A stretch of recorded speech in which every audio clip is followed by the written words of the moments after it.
Perfect. Hello, welcome to the Hot Mess Mountain Mamas, episode 3. I'm Jackie. And I'm Becca. And today we're talking about lies. Lies. And the liar of lies. That's right. The prince of lies. Yes. So last time we were talking about marriage.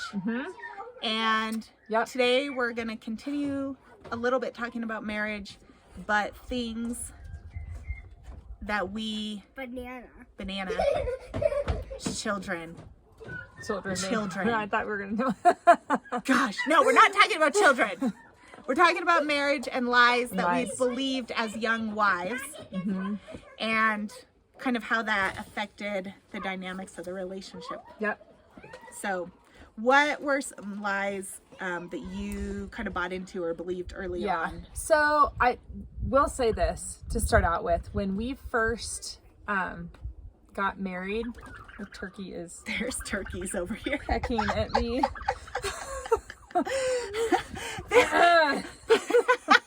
away. You guys can't see them, but they're here singing their little turkey song. Yeah, they're pecking at the bling on my pants. So it's just a little awkward.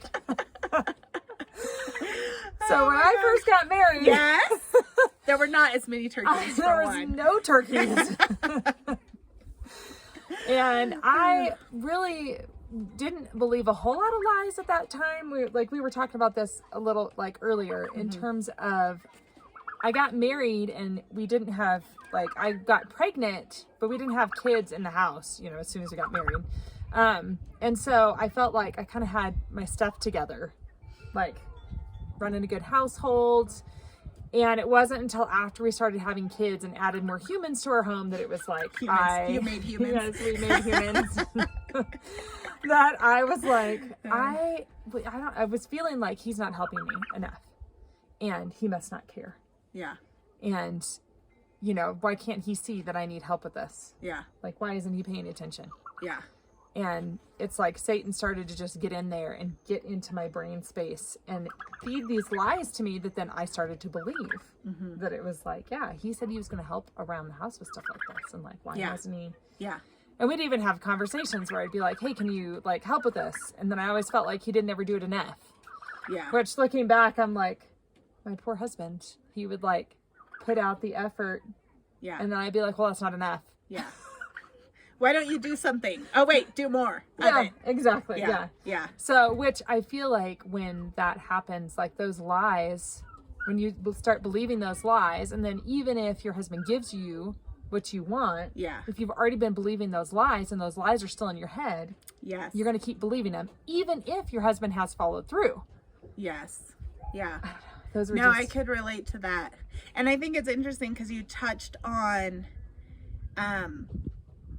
equating his level of love and care for you with what he was doing at home. And I think that's interesting because it's easy to fall into that trap. I think when you have, I can relate to that. We have, you're trying to come together as one. Yep. But you kind of have been living as two separate people. And then you are trying to get on the same page. But you have different expectations. And different backgrounds. So different things that mean... Different families that you came from. Yeah. And different things that maybe you're used to experiencing as a show of love. So, so I fell into that too, where it was if he'll be unhappy with me, and if he's unhappy with me, then he's probably gonna leave. So I would think should I bring up, should I communicate what I'm feeling? Or if I'm not happy but he's happy, should I just leave it? But then in my head I would be I can't live like this. But I've not communicated anything to him. He's just we're all good. Everything's fine. And I'm we're not going to make it, And he has no clue. He has no clue. Yeah. So, and that's just because I would have expectations. The enemy would come in and be oh, he's not doing this, or he doesn't really love you because he's not showing it in this way. or you're not enough, or you know, you're not like I had gained weight actually, and there was a lot of things that contributed, but then like my weight was an issue. I actually almost didn't fit in my wedding dress, and our engagement was only 4 months. Oh man. So I was like, I'm too fat. Like, you know, it's just, there's all these things. Like, he's gonna be unhappy with me. And then it's not even him. And it's not even him. Yeah, he was totally fine. Like, he was like just peachy. Yeah. Or I wanted him to do more. You know, like, can't he see that I'm feeling this way, or I need this or that? Yeah. And our first year was actually kind of rough because we had so many transitions. Yeah. And we weren't communicating well about like what our expectations were in those changes. Yeah. And like it was like we were like disconnected in a way. So and he was having a rough year, like just with his job and transition, and I was like, I don't have any friends or family, and I'm super social. So, yeah, it just, then I felt lonely. And then that came into the mix, like, oh, you don't have anyone, you're all alone, like your husband doesn't even care. Yeah. Why don't you just make some cinnamon rolls and eat those? And then I did. And they were delicious. All of them. Yeah. And that is something too, is like, I did feed my emotions. And it has taken me many, many, many years to come to a point where I can start to be like, oh, I need to talk to God about this. Instead of the food. Yeah, pray about this. But chocolate and like cinnamon rolls are like way easier. Yeah. And they taste so dang good going down. Yep. But I knew I had a problem. This is kind of a side note. I knew I had a problem when I made a carrot cake. And I ate the entire thing. Wow. I ate 3/4 of it, I should say, in like a day. I kept cutting off little pieces. And then I came back and I was like, holy crap, 3/4 of this cake is gone. And I'm the only one who's been home. Oh, no. So it was nobody else. Yep. And that was like a big wake up call when that happened, of like, oh, I am really feeding my emotions. Like, I'm not dealing with them. There's something else here. So many connections that so we could talk many, about here. Yeah, so many things. So, but it started with believing those things. Yep. You know, that I wasn't enough, that my husband wasn't really happy with me, that we maybe weren't going to make it. Yeah. And that he wasn't doing enough, and, you know, that he was prioritizing other things or other people. And so there's just craziness, spirals. Yep. Yep. Yeah. And I feel like even if because I remember doing this to Jordan, where I would communicate, where I'd be like, hey, can you, like, every night, can you just help me get the dishes washed up? And then having this expectation that whenever he was like, oh yeah, I can do that, then having this unrealistic expectation that he was going to remember it. When you start a new habit, like, looking back, I'm like, I can't believe I did that to him. Of like, I asked him once. It takes like 21 days, right? Yes, it takes 21 days to like make the habit stick, and then I think it's like 3 months or something for it to truly become habit. Yeah. And so looking back, I'm telling you, I was like, I had no grace with him. Yeah. It was like, it's like he would do it like a couple days and then he'd forget. Yeah. And then I would go through that spiral of like, he doesn't care, he doesn't love me. Like, oh my gosh, it's crazy to me, especially as a young wife, and I can still do it, be guilty of it now, but especially like early on, how quick my brain was to be like, oh, it must mean he doesn't love me. Yeah. Like how quickly that would just or he doesn't care. Or he doesn't like, care. For me, it was like, I knew he loved me. Yeah. But I was like, oh, but he doesn't care. He just doesn't care. He doesn't care. It's crazy how quickly, like, I feel like the enemy just immediately goes for whatever your weak spot is, right? Like if it's self-image or value, or if it's like, you know, whatever it is. I mean, that's a big one for me, value and self-worth. But for me, it's are we doing projects together? Yeah. Like, I'm such an active service person that I'm like, if he doesn't help me with things, like, I feel so loved if we go do fencing together. It's ridiculous. Which I think is what really messed with his brain too when we were first married, because like his mom loves, she's like, gifts. Okay. Yeah. So his Yeah. mom is like, she loves to receive gifts. She loves to give gifts. She Yeah. loves to have quality time Yeah. and talk. Like, that's what communicates love to her. Okay. So, which is more his bent Yeah. too. Like, Yeah. if Okay. I would sit and talk to him every day for hours, Yeah. he would feel so loved, especially if I was like, Jordan, you are an amazing husband. Like, if I told him Yeah. those, he's Yeah. words of affirmation too. So Yeah. those things, and I'm like, can we just go out and do the fencing project? Yeah. And Yeah. I come back in, I'm like, oh, I love you. Like, he's just like, This is so great. I don't Yeah. understand. Yeah, that is interesting. Incorporating the love languages too. Yeah. Because there's a lot. Like I know like now that book has been out for several years. Yeah. Like people kind of know, but like when I was getting married, like that wasn't really a thing. I didn't really put two and two together. Yeah. Really. Yeah. I didn't think that I needed it because I thought Yeah. I knew him well Yeah. enough that. Yes. That's probably a lie So- too. To somehow think that we know Mhm. what our husbands are thinking or feeling, Yes. and Yes. and then make decisions about Yeah. what's happening in our head or what we're doing Yep. based on what we think without actually communicating. Asking. Yeah. And I bet, yeah. It, Goes back a to lot communication. comes back to communication. Yeah. Uh-huh. And learning how to communicate. And like they can't read my mind as much as I think, like, can you not read this look of I'm really mad at you right now on my face? Like Yeah. Like Can you I'm- not see that? Like, this look of irritation. Hello. And they're just like, like they They're going about really their day. don't like that. And Chris had said that at one point to me. He's like, you have to tell me. Like, Mhm. I'm not gonna assume. Like, if you don't tell me, I'm like, thinks she's fine. yeah. You know? Yeah. And I'm I- telling you, that's yeah. the opposite of Okay. Jordan. Jordan is the polar opposite. Like, sometimes I would be in my work face mode Yeah. of like, I'm going around, I'm getting things done, and I just Yeah. look serious, and Yeah. sometimes I look really mad. Yeah. So you have your resting And he'll come face home. of Yes. anger. Yes, I have that mean face. Pea face. Yeah, We're not yeah, gonna say because, you know, Yeah. we're hot mess mamas. But Yeah. And so he would come home, and sometimes I'd be in that, like, I got to get this job done and I got to get these things done. Yeah. And he'd be like, are you okay? Yeah. I'm like, yeah, I'm fine. Be Yeah. like, okay, because I'm feeling like maybe, did I do something? Yeah.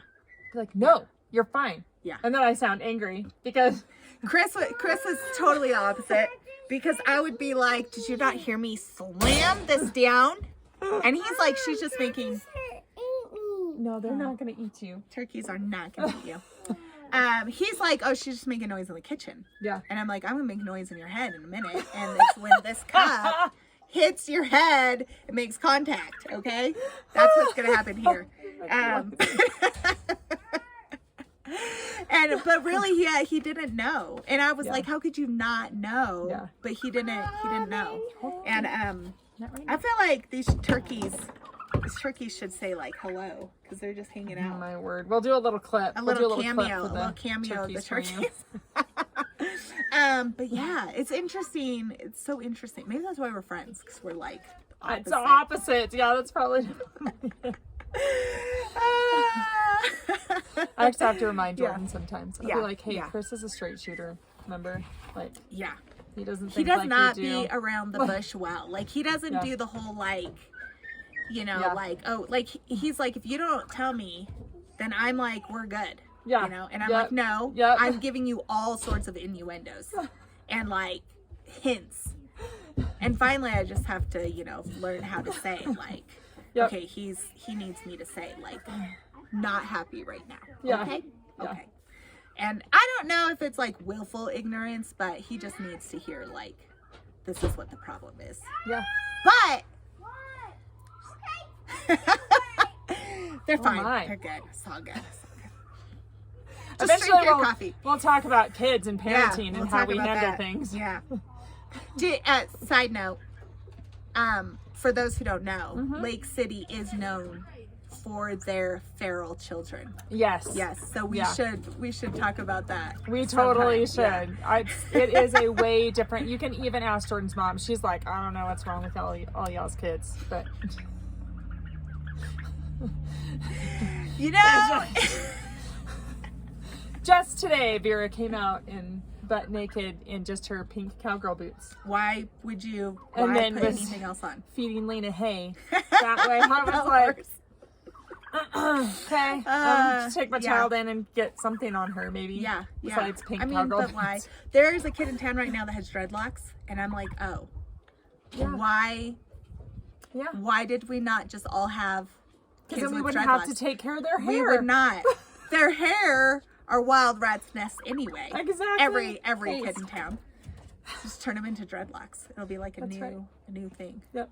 The Lake City Kid Dreadlock Club or something. Anyway, any last words? Any last words? I don't think so. If you guys want us to delve deeper into certain topics, like just put it in the comments. Just be like, hey, can you talk more about this, or can you talk more about that, or can you speak to this in, people's lives? Like maybe you even have friends or family that you're like, oh, they need to get on and listen to you guys because it'd be so encouraging for them. Yeah. So like and share our pages. Share. Yes. So then they know where to find us. And then that helps our ability to bless others grow. Yes, so, yes. That's what you should will do. say, here's my last word on it, because I always have to have the last word. That's my job as a middle child. I'm the youngest, so I'm just gonna go with the flow. I think one of the keys for me was learning to recognize when I was listening to lies. Oh, yep. And I think that was a really important piece to my being able to communicate to him, like, this is how I'm feeling and this is what I'm hearing in my head. Yep. And we need to talk about where this is true and where this is not true, because this is how I'm feeling. Yeah, and that actually opened up a really big opportunity for us to communicate, where I wasn't accusatory, but I was saying, this is what I'm hearing and feeling because of how I'm receiving what's happening right now. And so that was really helpful. Yeah, that's really good. Helped me to be able to recognize different lies that had a tendency to come back around. Yeah. So on that, I did a lot of journaling. Okay. And that's what helped me to start to recognize them. So I journaled a ton of what I was actually thinking and feeling. And then it was then as I would read the scriptures and actually get time with Jesus, which was really hard to do. It is hard to do. With kids, it's very hard to do. Yeah. But whenever I would do that, whenever I'd be intentional with that time, that's when God would reveal to me, hey, your lie, this is really unrealistic. Yeah. You should stop. Yeah. And then I didn't even have to. Sometimes there were times that I needed to talk with Jordan and tell him things. And there were other times that it just was not necessary. It just didn't need to happen. Yeah, that's true. Because it's something that was going on in my own heart and mind that, yes, it's good for us to tell our husbands those things. Yeah. Sometimes, but you're right. Sometimes it's not necessary. Right. Sometimes it was all this is going to do, cause especially with his personality, all this is going to do is make him be like, are we okay? Yeah. Is this okay? What do I need to do? Do I need to change something? Plus, it's not super helpful when what you're thinking is you're a douchebag. Right. And then you say it. Yeah. That's not helpful. That's really hurtful. That's hurtful. I've never actually said that. Those words. Yeah. Specifically. I have been condescending to my husband. Yes. And I think the same attitude can come out. For a man, belittling them or being condescending to them is super hurtful. Yeah. They like to be respected. Yep. That's a good way to love. A lot of most men probably, I think, want to feel. Yep. But yeah, and learning how to do that well is part of the journey. Yeah. So yeah. That was good, Jackie. Thank you. I have 18 years of experience. More than me. Woo! Coming up on 12. Yeah. Woo! That's good though. That is good. Yeah. You got past the 7-year itch, so that's totally when we hit 8 or 9 or something like that. I was like, honey, we're past that mark that they always say that marriages fail. Yeah. Not that I was thinking of our marriage failing. Yeah. But it is funny because they always say that, and so there was a part of me that in that bracket of years, I was kind of like, are we gonna be okay? Yeah. Exactly. Yep. And we learned how to pray together in the process. So that's so cool. That's huge. Keep growing. Yes. Never think you've arrived, because that's, I think, when the enemy kind of plays on that pride, and it's easier to take relationship for granted at Yep. that point. So anyway, True words. yes. So where can we find you? Oh gosh. Okay. So YouTube, of course, at the Hot Mess Mountain Mamas, and Facebook, and Jackie Cambish blog or something. Faith and Family blog. I Yeah, think. that's what it is. Yeah. I was Okay. trying to Woo! remember. You Isn't that awesome? We don't Faith even and know our Family. tagline. Yeah, we have no idea. We're just like throw stuff out into the world. Be careful where we send you. Yeah. Yeah, so I do some writing stuff there. And then also on Instagram, Jackie Cambish. Cambish with a K, I should say that, That's because people misspell my last name a lot. But we can We'll put it in the comments. Yeah, we'll put it in the comments. Where can we find you, Becca? So mine is at Becca Maria EO, which stands for Essential Oils. Yes. So that's on Instagram, on Facebook, and on YouTube. Yeah. Across those platforms. She's the same. So I'm all over the place. I tried to. When you're trying to run a business out of your home, it's good to try and be consistent, Yes. so people aren't like, "Wait, what is she on this? Where? Wait, What? and you're this over Yeah. here. What are Yeah. you?" Yeah. It's a What great are question. you and where are you? It's a great question. It is. All right. Well, thank you for joining us. Please feel free to comment and share. Yeah, that'd be awesome. Have a good day. See y'all later.